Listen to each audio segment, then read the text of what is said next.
Welcome to another episode of the Suited to Serve podcast.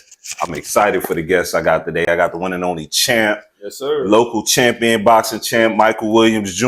We in the building, man. We got the Pops, Michael Williams Sr., Team Williams in the building. I'm excited about this episode. Stay tuned. So, champ, before we get going, before we get into the interview heavy, I need your top 5 boxers all time. Top 5, no order. I'll say Roy, myself, of course, Floyd, Pernell Whitaker. I say Tommy Hearns because my fighting style, tall, long. Yeah. He nice. He likes that. I love Tommy. Now that's a good one. Pops, who you got? Mike. we only got one mic or two. My top 5, bro, would be at number 5. I gotta go with. I done messed up my 5, so I'm gonna put my brother Roy Jones at number 5. I'm gonna put at number 4 Floyd Mayweather. Number 3 definitely Terrence Crawford. Number 2. I like Shakur Stevenson. And number 1, the one and only NBA world champion, that's National Boxing Association world champion, Michael Williams Jr., my son. At number 1. Rightfully so. Rightfully so. So, hey, bro, talk to us about October 16th, man. You know, paint a picture for the people of what that day looks like for the Williams team. So that's October 26th. Oh, excuse me. October 26th. October 26th. So good. My bad. October 26th. The return of my son, Michael Williams Jr. He is fighting the one and only Chop Corley. DeMarcus Corley, everyone knows him. He's a legend. He done fought Floyd Mayweather. He fought Miguel Cotto. He fought Zab Judah, and now he will be fighting the young, talented Michael Williams Jr. October 26th. Tickets go on sale tomorrow. I know you're going to be in the building. Oh, yeah, absolutely. Absolutely. I already got a squad. I'm coming with a couple of friends of mine. We're going to come check y'all out. You know, so let's take it back, man. Let's take it back. I know Champ has been boxing since a young age. All my life. Exactly. Champ, where did the passion for boxing come from, man? Because before you get into it, let me tell this quick story. I remember when I first met y'all. The first time I've met y'all, the first time I knew who you was, you know, I walk into Coach Khalil gym. Shout out to Coach Khalil. I took my son there because we was out of football season. I was looking for a way to keep him in shape. Yep. We come into the gym. I see this kid over to the side by himself working out and super nice. Yeah. He's super nice, like super advanced over all the rest of the kids that was in there. And I'm like, I put Coach Khalil to the side. I'm like, Coach, he not going over here with him, is he? Coach was like, nah, he different. He different. And I was like, yeah, he definitely is different. But talk to us about the passion that you developed for boxing at a young age. It's crazy. Like I always tell people, man, boxing found me in a way. So it's like it was as simple as my parents threw me in the gym. But my dad used to box when we used to live in Jersey, right? Nice. And he used to be like, hey, I'm going to a boxing gym, you know, do you want to come? Yeah. And I was like 6, 7, 8. And I said, no, I'm not box. I don't want to box. Like boxing never even crossed my mind. I'm not doing it. I want to play basketball. So I was a ball player. Yeah. So no doubt. And it's funny you say that, man, because you're an athlete, bro. You could have been a solid cornerback safety on a high school, college team. I know that for myself. So I mean, every time history on that. Yeah. You know, guard days, you know, kind of take y'all down memory lane. Like I used to coach football and Junior was on my team, man. Cornerback. He shut a corner down. Like we didn't have to worry about that side of the field. Dude had good instincts, good feet, good speed. Yeah. So you could have played any sport. So you know, like you say, boxing chose you. I was every time out at the airport. Most of the time, people think I play basketball, like just the way my physique and all that stuff. But yeah, boxing chose me. And I always tell people, I feel like, you know, whatever sport, you know, I was young, or a sport my parents put me in, I think we've been the same way. You know, if it was like tennis, hockey, whatever, I would have just grinded it out. And I know, like my parents, my mom, my dad, they would have supported me. We've been the same way in that sport too. But for sure, boxing could have been a ping pong champion. Hey, we were saying, hey, we were like, hey, the world champion ping pong, you know. But boxing was the chosen one, and we just went with it, and we're here now. So got you. So, Pops, where'd your passion for boxing come from? For you to, you know, kind of leak that into junior, man. Where did your passion come from? I mean, I'm a ball player by nature, right? Athlete, for sure. Basketball. And then, like you said, a lot of people, that's another fun fact that people don't know. When we was in Jersey, I used to go to the boxing gym just to stay sharp. And I always just been a fan of boxing. So when we got to Jersey, I was like, yo, that's it.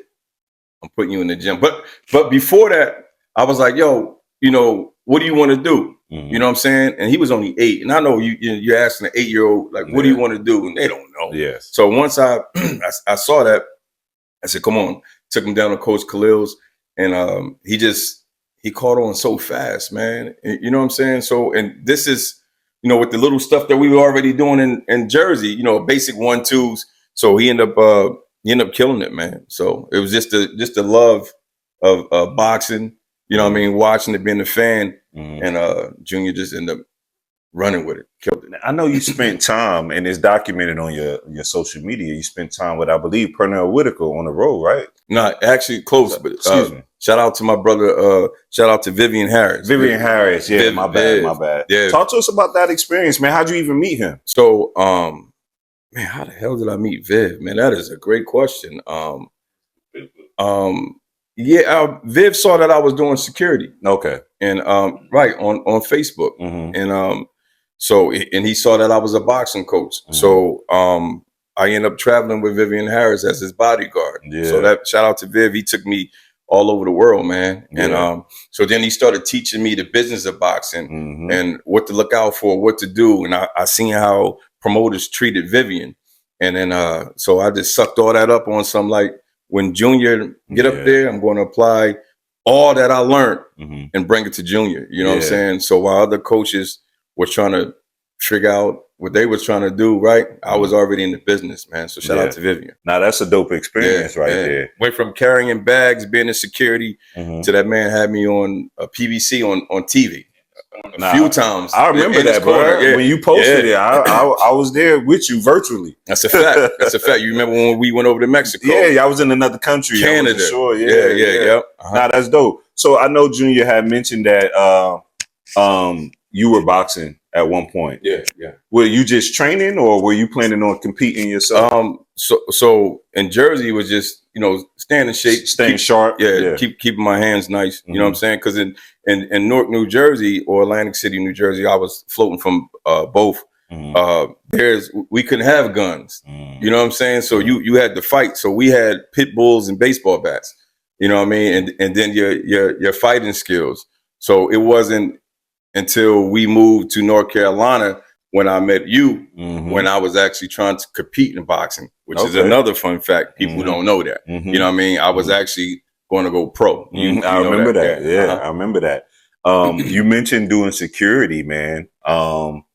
You've had a long journey in security, man. Absolutely. And congratulations. I know not too long ago, I think you got some certifications in executive protection. Yeah. What made you decide to take it to that level? You know, me and you known each other for a long time, bro. And one thing about us, right, and including my son, if we're gonna do something, we're gonna keep going. We're gonna do it on the highest level, right? Yeah. So me and you both, we started off as bouncers, just in the club, and then I left being a bouncer. Then I started doing the mall security. Left mall security, then started doing armed security, and then did a few years on Fayetteville PD as a crash investigator, and then a lot of people was gravitating to me and you because we lift weights. They liked it at size, right? So then a lot of celebrities, they wanted me to just be with them, right? You know what I'm saying? So it went from that until I was like, okay, I started making money. Then it's like, all right, I can make a lot of money, right? Yeah, but you need to be certified and you need to be trained. Yeah. So right here is one of the shirts, one of the biggest, of the biggest schools in our country is Icon. Shout out to Elijah Shaw. That's the biggest celebrity and VIP bodyguard agency in the world, bro. Nice. And I graduated there, and then I graduated another one. So just I see you advancing our skill, man. Yeah, man. And I love to see people that I've known over the years accomplish something different. You know what I mean? And level up in whatever way their heart, desires, man. I mean, I'm rooting for everybody. So when I see you, doing your thing, whether it's with Champ or on your own, I'm always excited for you because I remember where you was at when I met you, man. That's a fact. So, that's dope. You speak of the gym, man, and people want to know, what I'm saying, when can they expect another Keon and 3 appearance in the gym? You know what I'm saying? The people been asking me. Yo, listen, me and Keon, for people who don't know, man, when I tell you me and you were so ahead of the game. The only thing we didn't do was like record it. We did a little little recording. Yeah, it wasn't nothing like what they doing today. Yeah, but I don't think there's not a lot of people who worked harder than me and you, bro. I mean, every day we was in the gym taking pictures. You know what I'm saying? Right. So I mean, every other day, one of our pics come up in my memories. Yeah, when we look good, bro, and we still look good. Yeah, for sure. I mean, yeah, that right there, man. We can always make that happen. Yeah, we brothers, man. Right now, as you know, I'm always just focused on training, shooting. Oh yeah, and just working on my craft, for man. Sure, because we're protectors, right? And I'm doing it on a higher level, and I got to stay focused, bro. No, that's good, man. That kind of leads me to my next question with you. I know. By the way, 3 is the owner and the creator of Guns and Boxing. Yeah. So Facebook group. Talk to them a little bit about that. So, man. I'm the co-owner. Oh, excuse me. And founder of Guns and Boxing. The other 2 owners is my son Michael Williams Jr. and my partner Jeremy Dozer. Nice. We got the Facebook group that just blew up out of nowhere. And what we do, man, we go around, we do various training seminars and help people just understand the right way to use firearms and how to conduct themselves. So you certified in that? Yeah, man. Oh, that's another do USCCA. I'm a certified basic firearm instructor. Okay. You know what I'm saying? So I'll get you right. And like I said, bro, you see us training all the time, man. So shout out to Guns and Boxing. We also got another business called Psycho Killers. That's with my brother Philip Bodine. What does that consist of? So is that your security? No, so it's part. It is. Okay. That's good stuff, man. That's it's me and my bro Philip, who's also a professional bodyguard. And so the Psycho Killers term, I know it sounds crazy, right? But it's one of those things. Anything you do, right? You want to kill it. You want to go hard. You want to go psycho on it, right? To achieve all your goals. You want to go all out.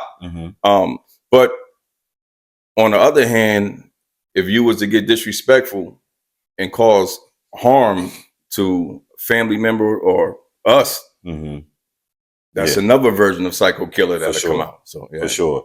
Yeah. Talk about the importance of understanding, how to. What happened? Yeah, I started laughing at psycho killer. Oh, okay. I've seen that other side. Yeah. Oh, yeah. I've seen it too. I've seen it too. Yeah. We've been through some stuff, man. We can. That's something we can drop on. Let's talk about it in the interview. So when my son said he's seen that other side, so this is exclusive. This is at first. On Keon's podcast. So it's nothing that I'm proud of, you know what I mean? But my son has seen me in some situations, man. I remember it was a time when we were in Newark, New Jersey, got into it with somebody, and my son was in the back seat, in his car seat. And I had to get out and, hit that cigarette lighter a couple of times, you know what I mean?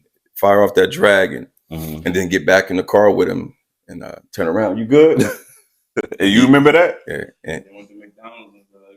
Wow. Yeah, that's it. Wow. You know what I'm saying? So that's exclusive. Right? Yeah. Nah, I mean, I've seen that side of you. But not that extreme. We're going to turn it to Vlad TV. Right? Look, don't have Cat scared to come on here like I'm gonna pull something out of him. Yeah, but that's exclusive. I never even talked about that. That's good stuff. I appreciate that.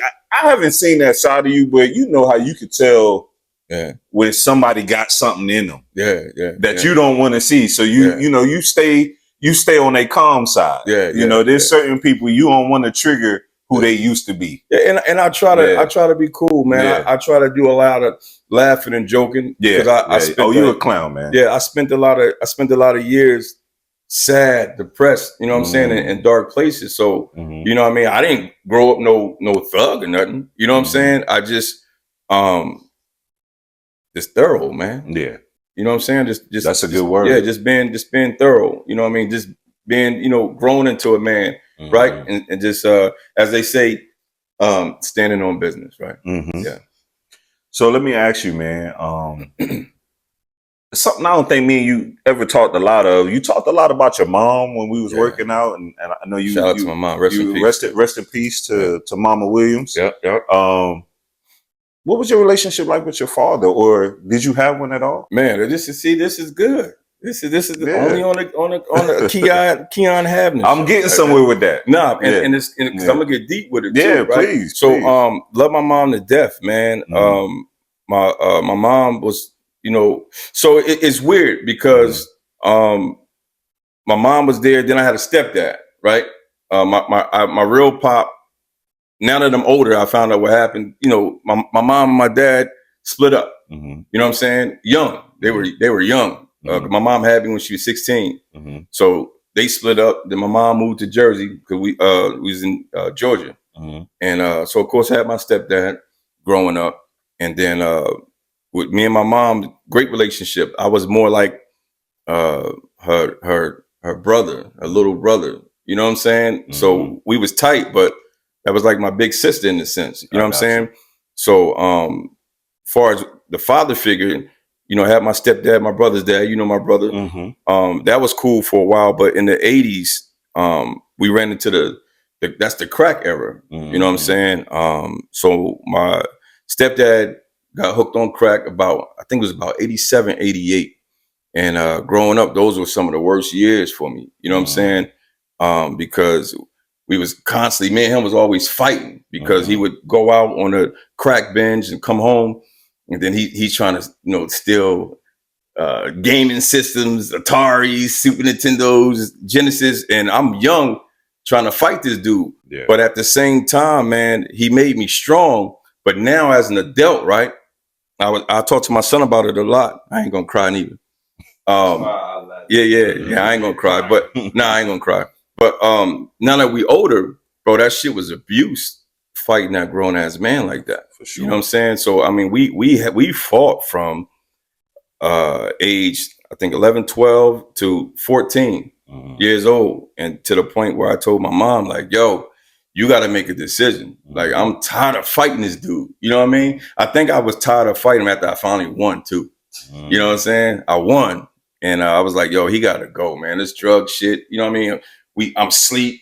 Hiding my Mike Tyson punch out game. So he, you know what I'm saying? So she made a big decision to got rid of him, man. But that's my girl, man. I love my mom, man. Yeah, shout out to moms. But listen, shout out to my stepdad because that man made me fearless. Like I grew up to fear nothing. You know what I'm saying? Good. Like you fighting a grown ass man, a crackhead, bro. Yeah. And it was times when I was going to school and my mom was putting makeup on my face and shit.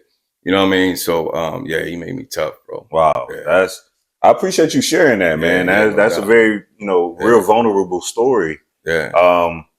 And my interest in your relationship with your father comes from simply me admiring your relationship with your son. Appreciate you. So it's almost in my mind, I'm wondering, how did you learn how to be such an excellent father? Not saying you perfect, but how did you learn to be the leader to your son that you have become? Not just your son, but your household. Yeah. So real quick, you didn't have an example of it. No, I didn't. But shout out to my real pop. Yeah. Because rest in peace to him.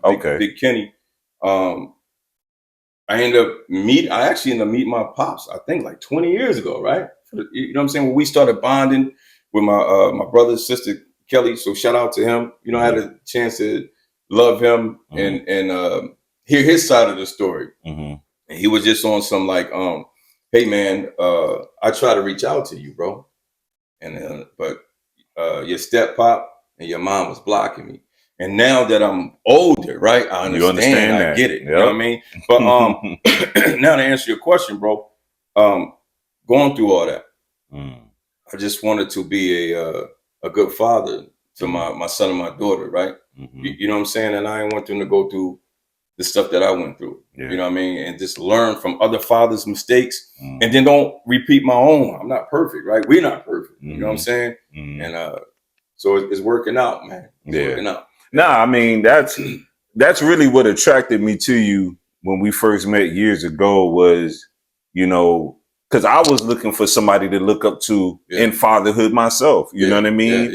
And you a few years older than me. And I liked how you carried yourself, but more importantly, I liked how you loved on your son. Yeah, we got and you. And you know, you were definitely instrumental for me as just somebody. I mean, we talked about our kids when we work out, but I watched you, you know, interact with your family more than I asked you about it. Yeah, and I needed that, man. So, you know, I definitely want to give you your flowers, you know, on just being there, being present. Let me tell you something, man. Over the years, me and you both had made Facebook posts, you know what I mean? Talking about our fathers being absent, right? I think a lot of people don't realize that shit's real. It's important because a lot of bad decisions that me and you made growing up as men, if we had a father there, we had those mentors to guide us. Talk to him. Again, my mom was there. My mom was great. And I can give you another situation. When I was in college, right, playing basketball, things wasn't going my way. I go pick up the payphone and I call home and I say, Mom, I'm ready. I want to quit. They won't pass me the ball. You know what I'm saying? And my mom being mom, quit, baby. Quit. Come on home. It's okay. F that team. You want me to come up there? You know what I mean? So I'm like, they definitely don't want you to come up there. But you know what I mean? But you know what I'm saying? Now a pop, a dad, nah, you gonna get your ass back out there and you gonna work harder. He's sharpening you. You know what I'm saying? So, you know, just miss things like that. You know what I'm saying? And then some, like I said, bad decisions. You know what I'm saying? You know, not having that father structure. You know what I mean? For sure. Nah, I definitely can attest to that in a lot of ways, for sure. So 150, let me ask you, man. What are some of the things you've learned from your pops, man? I want to create an opportunity for you to, you know, give your pops his flowers while he's in front of you, man. What are some of the things? He about to make it. What are some of the things that he's maybe taught you hands-on, or just some of the things that you've just observed from him, especially you being 25 now, right? Talk to me a little bit about the impact that your pop has made on you. I would say the biggest number one thing I can say, and the main word I would use is just being a leader. I could see that. You know, so it's like when he's around and I let him be that leader, because I know like he's my father. So most of the time I'm laid back because I know, he got me and he's my dad. But for sure, when he's not around, I'm him. So like when I'm with my friends and stuff like that, or like my girl or anybody, like I'm him. I'm the one stepping forward. I'm the one. I wouldn't say walking first, but I'm being that leader in what environment I'm around. So it's like that's like the main thing I picked up on. And sometimes when I be out on my own, he'd be like and to me, I'm like, I'm good. I'm you talking to yourself. So it's like I'm good where I'm at. You know, I got this. But again, you know, he's being a father. He's being a father. It's understandable. So I soak it in and just. But a lot of things he do, man, just by like just being in the house and his phone calls, talking to just certain things. I always pay attention, man. I'm quiet, but I'm always paying attention because I know it's gonna be a time to where I got to step up and be that guy. So I think being a leader is like the main thing I definitely picked up on. Man, that's super dope. I'm proud. I'm proud to hear that, and I'm not even him. but because I know him and a strong leader at that. Yeah, too, man. bro, he's definitely that, man. You know, like the key word that he used earlier that I think is really defines you is just a thorough dude, just a very solid, thorough dude, man. And that's what you describing, just being very thorough, being a leader around your friends. You know, not being a follower. That's something that I teach my son. Yeah, man. Hey, I want to be a leader. I thank you too for when we all together letting me lead. I appreciate of course. I'm not saying I'm not, but I know what you mean. Yeah, that's dope. Yeah. Man, one of the things I've always admired about you, one of many things, man, that I've admired about you is your relationship with the missus. Yeah, you know what I mean? When we would work out, you would always speak about your journey from meeting at a very young age. Yeah, you can share with the people how long y'all been married when you start talking, but from a very young age, y'all been locked in, ups and downs, highs and lows. Man, talk to me a little bit about. Shout out to Ty. Share with me a few things that she brings to the Williams, Team Williams, that make this go. Like what her importance, share with the people her importance of Team Williams. So my wife, his mom, right? She is the everything, to be honest with you, man. That rock, that foundation. She has to play so many roles in our house, right? When I'm down, she's there for me. When Champ is down, then she got to run over there to, you know, be with Champ. Then my daughter, you know what I mean? Then she got to worry about herself. You know what I'm saying? You're awesome, T-Boo. So yeah, she's amazing, man. I've been with my wife for 28 years. That's a lifetime. 20. Excuse me. Oh yeah, I've been with my wife for a long, for a long time, man. For real, and both of us, just putting up with each other. That's key. A lot of people say, "Yo, how do y'all last so long?" Man, listen, we go through it, man. I'm not always the perfect husband, right? But I gotta say, man, she's a perfect wife, though. That's real shit. No doubt. I believe you. I fuck up way more than she will ever mess up. Excuse my language. You know what I'm saying? Good. So one of the most important things, right? As you know, I was incarcerated for 3 years, and my wife was still there for me, dog. So when I went to prison, Mike Jr. had just turned, like, I think 6 months, if I'm not mistaken. No, 3 months. I'm sorry. Mike Jr. was 3 months when I went in. You said you did 3 years? Yeah. Okay. And Mike Jr. was 3 months. And when I came home, Mike Jr. was 3 years old. And bro, she did a great job, man. Mike knew who I was. She held it down. And most importantly, fellas, when I got home, wasn't no weird dudes sneaking around her or coming out. Yeah. She had plenty of opportunity to do whatever she wanted. 3 years, you know what I'm saying? But she held it down. I got home, my clothes, my Timbs, money. You know what I mean? Man, I got a dope wife. Wow. Yeah. She's solid, man. Yeah. You know, just from my experiences with her, she's definitely a solid woman, no nonsense. She's very puts you in your place. She's mean.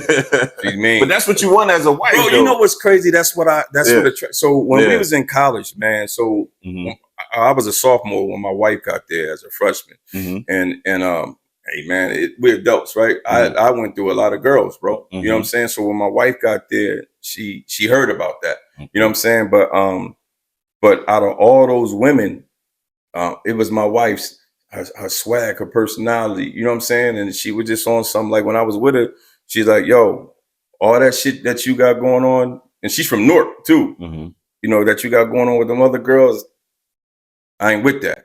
And that's what I liked, because with the other girls, it was like, I was getting away with anything I wanted to get, you know what I'm saying? But that's what, you know what I mean? And I'm like, damn. And I picked the right one, bro. Nah, that's dope, man. That's dope. Much love and respect for Ty. Yeah, shout out to my baby. Hold it down. Yeah, hold sure, it down. Went with, was a sergeant in the jail for the sheriff's department. She held it down, and out here, bro, it's crazy because I got my own stories, right? All of us got our stories when we out there working or what we done. And you know, jokers be like, yo, that's Sergeant Williams. Cause my wife was over the CERT team, the guys in the black suit. So when you acting crazy, my wife and them come. Yeah. And guys would be like, these are the officers. Yo, your wife was like, we would lean on her for backup. And I'm looking at that because that's my wife. I'm like, what you mean? You know what I mean? Right. But she a different person at work. Yeah, she at home. She was that woman, right? Yeah. And then the inmates would see me working when I'm doing armed security, and they would say, "That's your wife, Sergeant Williams." I'm like, "Yeah." They're like, "Yo, she didn't play." You know what I mean? I'm like, "Yeah." Just proud moments. You know what I'm saying? But I love her soft side too. Yeah. You know what I mean? And that's when I come in. You appreciate the soft side because you know she could be hard. Yeah. So when she, kind of allows herself to be a softer version, you gotta appreciate that. Because you know there's a switch where she could be a hard individual quickly. It's been many a times. It's been many a times when she was working at the jail and she came home and tried to lock us down like we was What you mean? You know? What you mean? Shut the fuck up, everybody. I thought go to bed. It changes sometimes. The word. Yo, my wife got like PTSD. She didn't know, like, turn that shit off. Word. Talk about it. I mean, it wasn't bad. Right? No. It was moments where bad. I know you wasn't feeling it. Some long nights. I just left. You in the bed looking at her like. I'm in the bed with Sergeant Williams. I just left, bro. Oh, you just got up out of there. You was like, all right, I'll see y'all in the morning. I'll be glad when my wife get in the bed. Sergeant Williams. Right. It's child time. Like, child. You know what I mean? You mean dinner? That's funny. Yeah, man. 3, you talked about the time that you was away, 3 years. How would you say that impacted your present, those 3 years away? What did you learn in that time that you could share with the people that whatever put you in there, that time kind of shifted for you, and now you become this person? Man, to be honest with you, man, I know this is going to sound so ignorant to people, man. But he laughing because he don't know what I'm going to say. I'm off the wall sometimes. But as all men, right? I believe they should experience some type of structure, right? Whether it's prison, military, something, man, something where a mentorship camp where men take other young men, you know what I'm saying, away from everybody, isolate and just have them. Yeah. You know what I'm saying? Yeah. So, it don't have to be prison and army, but something, right? That actually made me grow up, bro. You know what I'm saying? So I think more, right? And then most importantly, bro, I did not ever want to leave my family again. Right? Those 3 years that I was locked up, that's what killed me the most, bro. Them, thinking about them, like, damn, I let them down. You know what I mean? Yeah. So now when I get home, you know what I mean? I find myself, I still chase that time, bro. And even with my daughter, I try to make it up through her. I can't. I'm still trying to chase that time for Junior and my wife. You know what I mean? I'm dealing with it. You know what I'm saying? But it's like, I fucked up. You know what I mean? I haven't completely forgiven myself. You know what I'm saying? I was going to say that, man. Give yourself some grace though, man. Yeah. I understand the mental aspect of that, like feeling like you still got to make stuff up. But bro, give yourself some grace, man. You've definitely turned your life around. I've witnessed that from afar. You're there, you're present for your son. That's one of the things that he said is that you're present. You know what I mean? Yeah, so absolutely. Don't be so hard on yourself, man. Yeah. So for the people, you're not that same person. Yeah, absolutely not. Yeah. Well, I mean, come on, man. Come on. All right. So look, man, I'm gonna put it like this: guns have gotten me in trouble and out of trouble. I would hate to go back to, you know what I'm saying? Yeah. But there was something I was going to say to you, brother. Damn, I totally forgot. You threw me off. No, it's all good. It'll come back to you. Yeah, it definitely will. Let me ask you this, man. How have you been able to? Y'all know what I'm about to say. Okay, go ahead. because I don't want to leave no gaps in this, right? Because you know so much about me. Yeah. So for the people that's watching, they're like, well, how's he got all these guns? He went to prison. That was my question. Right. I was going to ask you like that, but okay, go ahead. Nah, I was just going to say, you know, how were you able to turn your life around and you know, clean your record and to be able to be in a position to where you could work with the police department? Yes, sir. And also obtain the arsenal you have. Right. So I'm one of the only black men in the world, one of maybe hundreds, who got a felony expungement. Mm-hmm. So when I got out of prison, I had got an interstate compact, went back home to Jersey. What is an interstate compact? Well, it's just paperwork to allow you to leave from one state to another. Okay.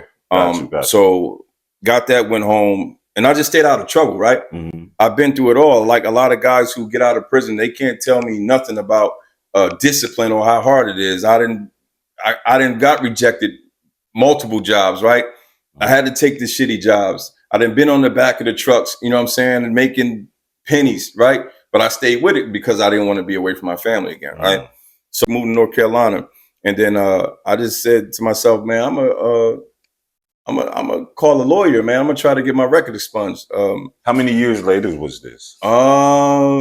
15, 16 years later. Okay. Yeah, it was some time. It wasn't right away. Okay. And because I got so frustrated, bro, at not being able to get jobs, bro. You know what I mean? Like people like my personality.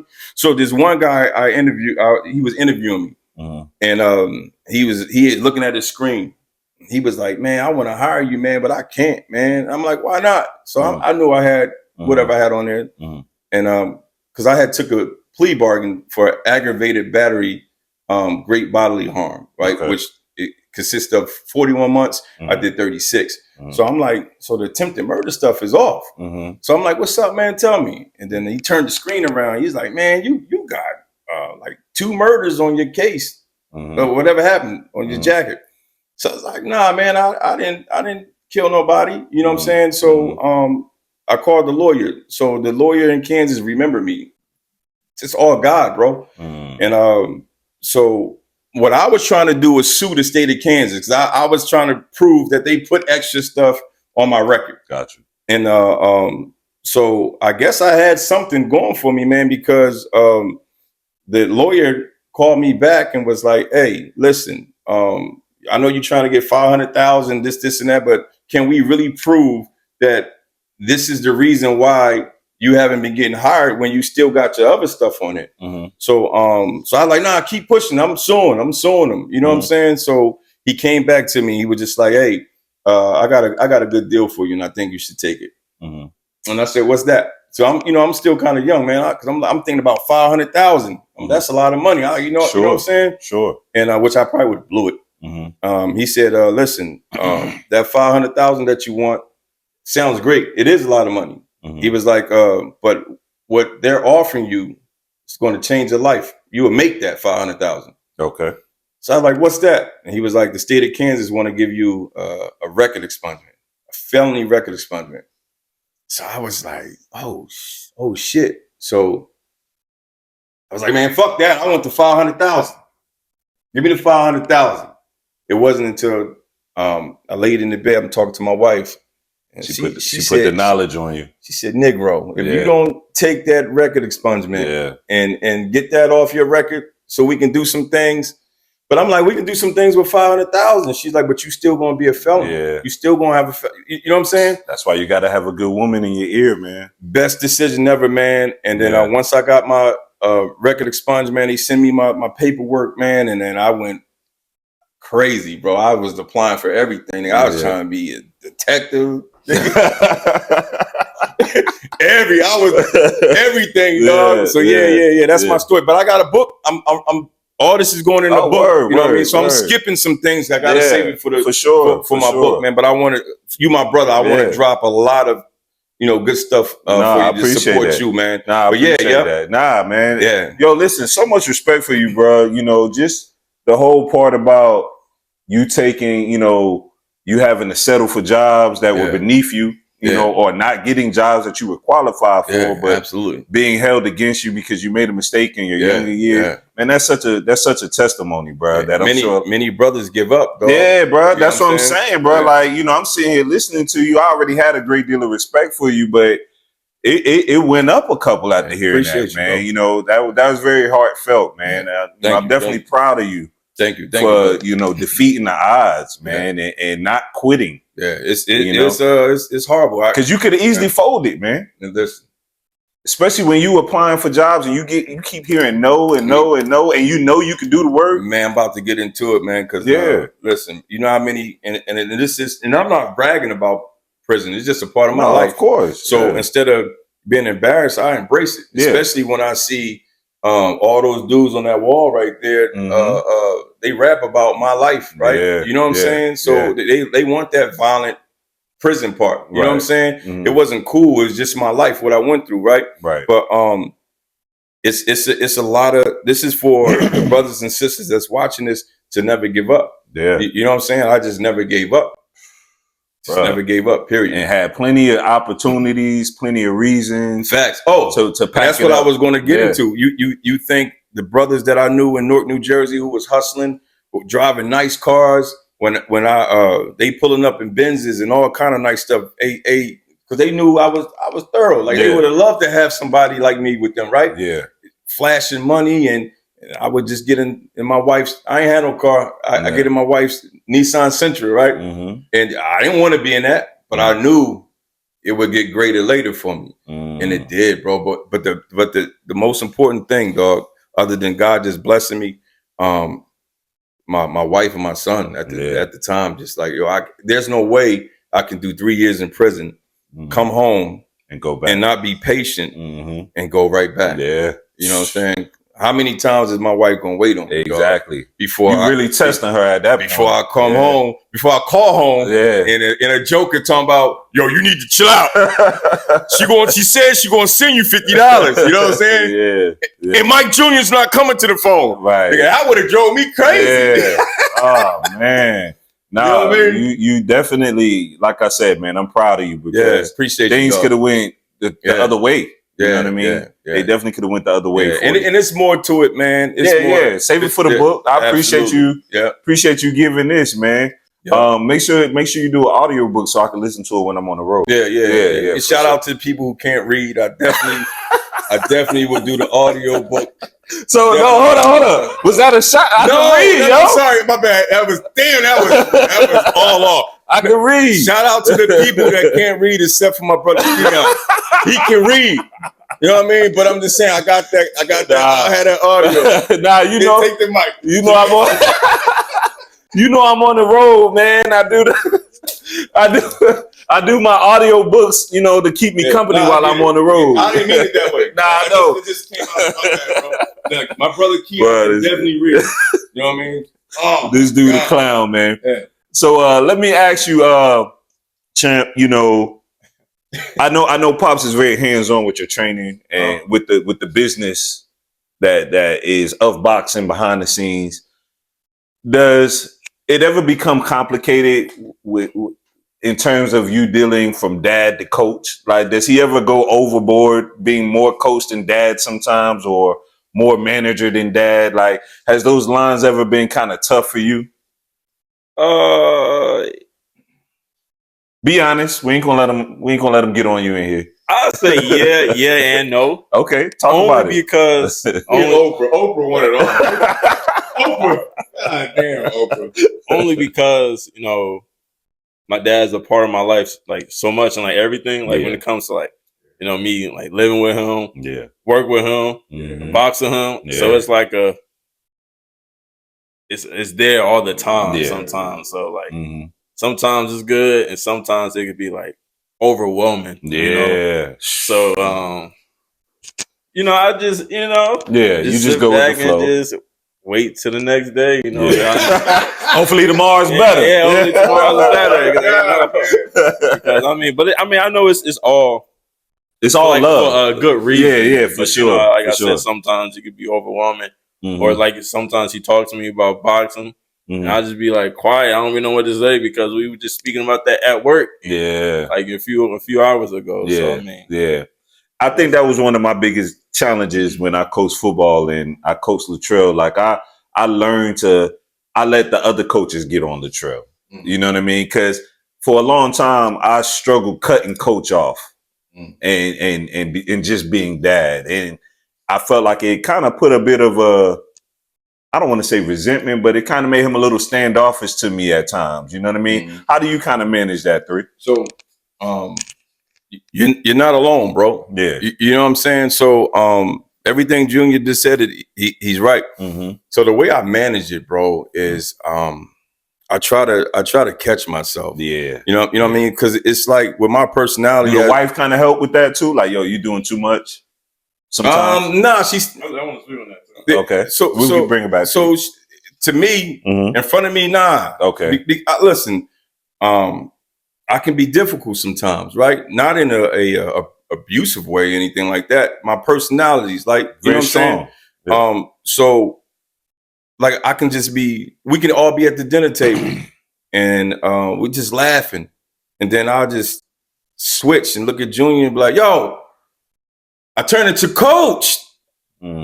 Right while I'm in dad mode. Yeah. You know what I'm saying? So he looking at me like we was just chilling. This Negro crazy. Then I catch myself, I'm like, you know what I mean? But one of the biggest things that I learned to do is apologize to him.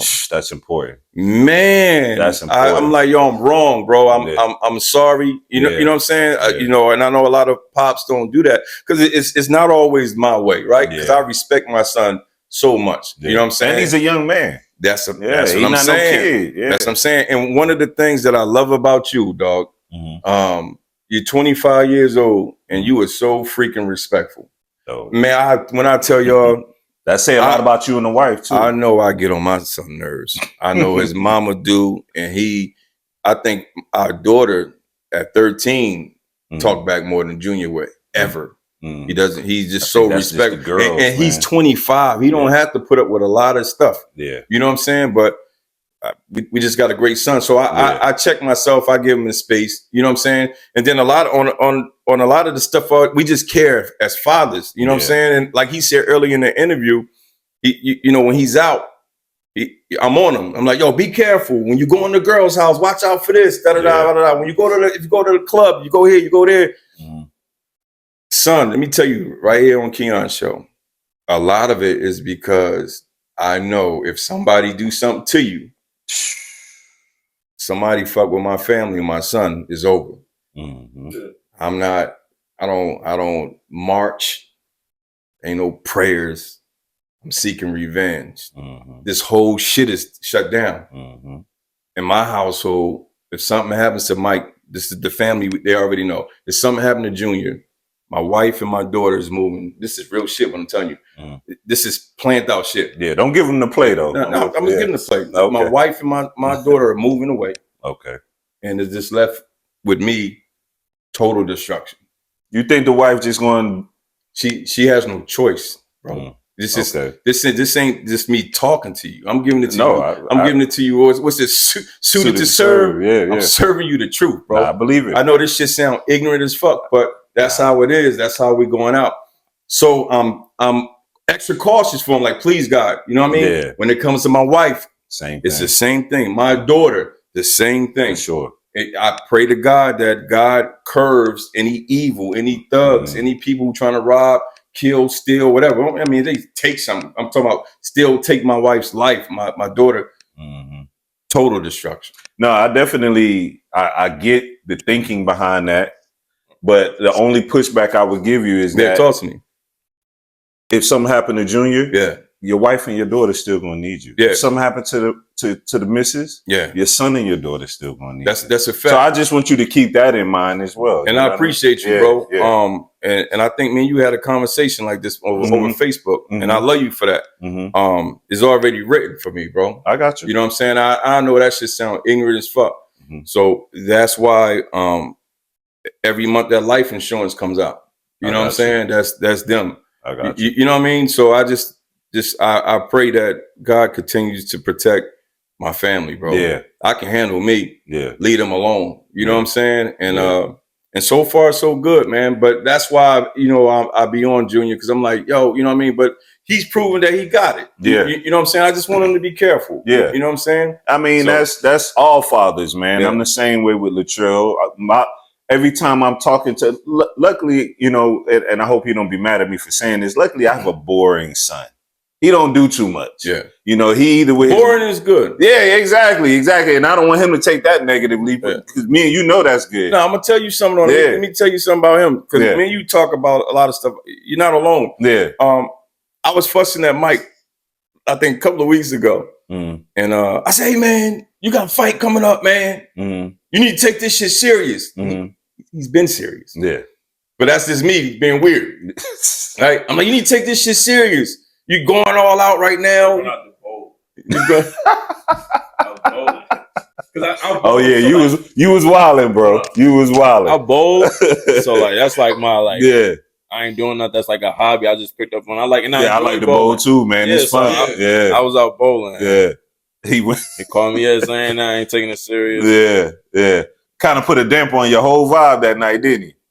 I mean, I was done bowling. You was done? Okay. Let me tell you what happened. So I'm fussing at him. I'm like, you need to take it serious, dog. This is crazy. Your opponent.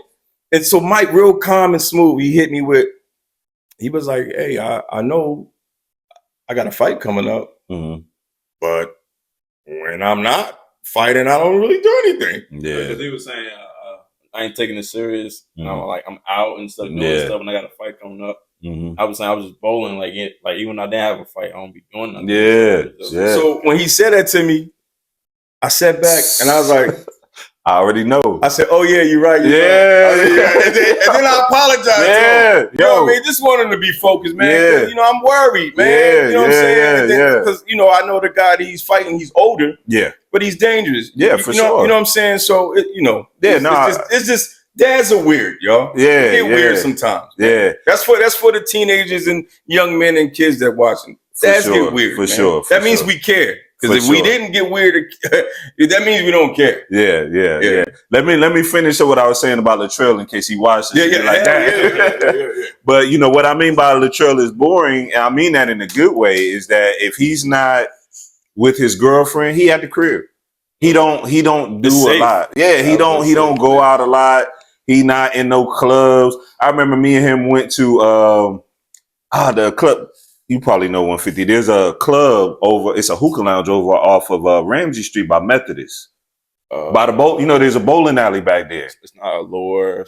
I can't think of the name of it. Plus, something like that. No, not Plus.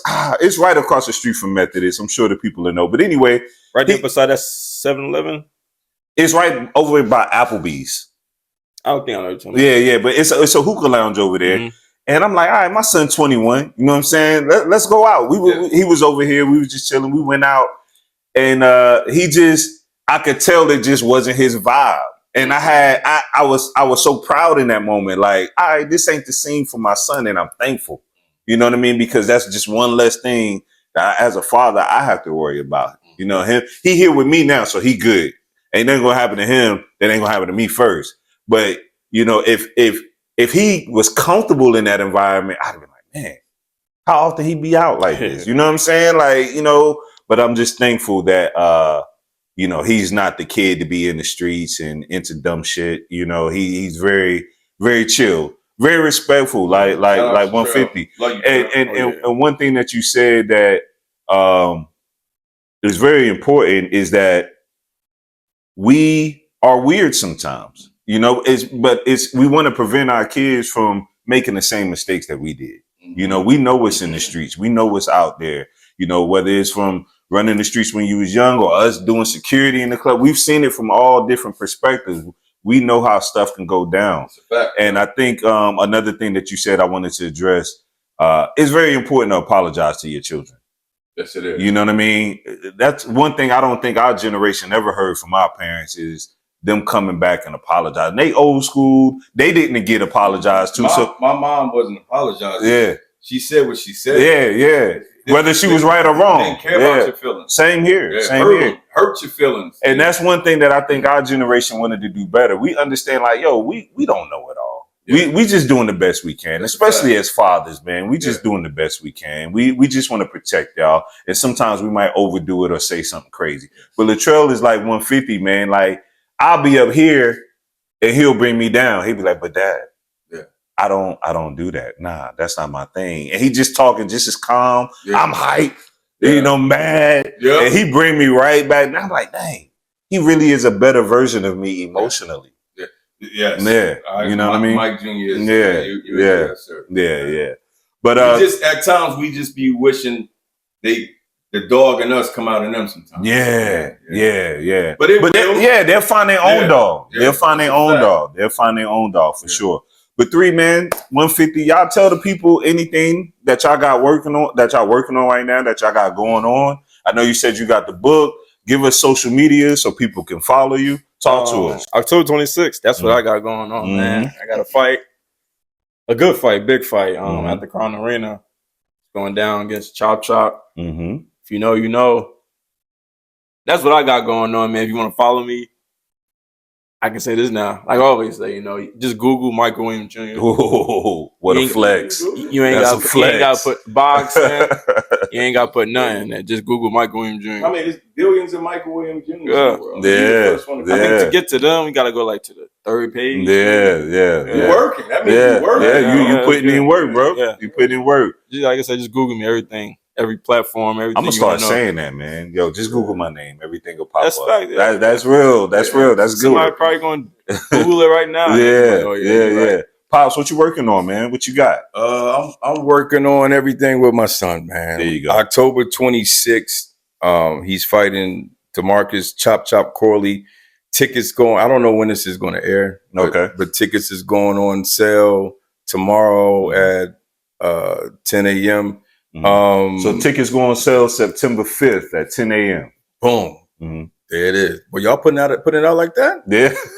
All right, good stuff, man. Yeah. That's it, man. Talk to us about the book, man. What can we expect from that? So that's still in the works. Okay. So you don't want to get too much into it right now? So I wanted to drop it when he won his first world title. Okay. And he did that already. Okay. You know what I mean? But it's still so much. But then I'm scared that I won't get a chance to. You know what I'm saying? So it's still in the works. You know what I'm saying? Because bro, our life is just it's a lot that goes on. Yeah. You know what I'm saying? So well, I definitely want to advocate for the book, bro. You got a hell of a testimony. Yeah, it's gonna be some stuff bro, in there. I open up. Yeah, man. You know what I mean? You know, I think we're in a season of our life now where we have to inspire people. Yeah. You know, we have to inspire people from our journey. From you got a big platform, man. You know, people love you. People love your energy. People love your personality. I know it'll be a bestseller, bro. So I just want to encourage you to move forward with it, bro. Breaking up different chapters of my life all the way up. It's going to be called Father of a Champion. Ooh, breaking up. It'll start from my childhood. I mentioned some of the stuff that I went through to when I first caught my case. Junior being born, getting out, all the way till he starts boxing. Yeah. To where we at now, you know what I mean? It's let me style you, man. To be honest with you, man, it'll probably be you on the front with me fading in the background. Yeah, like him in the ring, and maybe you outside the rope. Yeah, it's gonna be dope. Something like that. It's gonna be dope, man. I don't know, man. It's gonna be dope, man. I know it's gonna be. I definitely want colored pictures in there. Okay. You know what I mean? Because Negroes like pictures. So you gotta put I'm serious. In there. Yeah, no, they don't listen. Think about when you read books. Yeah. It helps when you got some pictures in there. I'm telling you to break it up. Yeah. Because I'm one of them guys, when I read, I fall asleep. Yeah. I start yarning and stuff. Man. Instantly. I don't know what it is. Bro. Same here. I can be up having a good time. You throw a book. Bruh, bruh. But look, I be on the plane and I see people reading books. 2 minutes later, I look over, they knocked out. But if you got some colored pictures in there, it'll prolong it a bit. boom. Give your eyes a break. You know what I'm saying, oh, okay, this is that. Okay, this is what he. Okay, Yeah, this what he talking about in this. Oh, this this is when he shot dude. Okay, yeah, keep you up. You know what I'm saying? Yeah. Or you might, my book when it come out, you might not even read it. You might just look through all the pictures. Oh, that's what it's about. Yeah. So yeah, man. But other than that, man, we October 26th. That's what we focus on right now. And then, other than just being trying to be a great husband, a great father, and a great friend, that's every day. But October 26th, yeah, Awesome, that's awesome. it, brother. So listen, we appreciate you guys tuning in for this episode with the champ, the Williams team. Excuse me, Team Williams. Brothers? Yeah. Every time we out, people think They do think Because they think my dad's yeah. little brother. he Bruh. hated too. Pops look young, man. Yeah, He don't look yeah. like Pops. I tell our kids, yo, I be like, yo, We look good, bro. I tell the truth, like, yo, you don't know too many dads flyer than me. Yo. We're different. We different kind of. We dope dads. Yeah, man. You know what I mean? So you see how they got them. The grandmas look younger now. Yeah, we fall into those dads that look for dope. sure. You know what I'm saying? Sure, and we cool, man. We are. You know what I'm saying? We are. And I'm still in that outfit too. I like that outfit. I appreciate it. I appreciate it. But I think, well, maybe 150 realized it because he's a few years older than Latrell. But I don't think Latrell realized who I am as far as, you know, I'm a cool dad. I'm just dad to him. You know what I mean? Listen, let me tell you. You know we dope Mm-hmm. when me and Mike go out Mm-hmm. and girls try to holler at both of us. Mm-hmm. We dope dads, though. We dope dads. I mean, they might want to see us looking crazy, Right. but it ain't gonna happen. Right. You know what I mean? Right. Even though if I take off this hat and I look like that old man emoji on your, Well, I'm telling you, you still look fly without the hat, man. I'm always gonna tell you that, man. Not when the gray hairs is in, but yeah, you keep it clean though. We out. Appreciate y'all tuning in. Stay tuned for the next episode. Peace.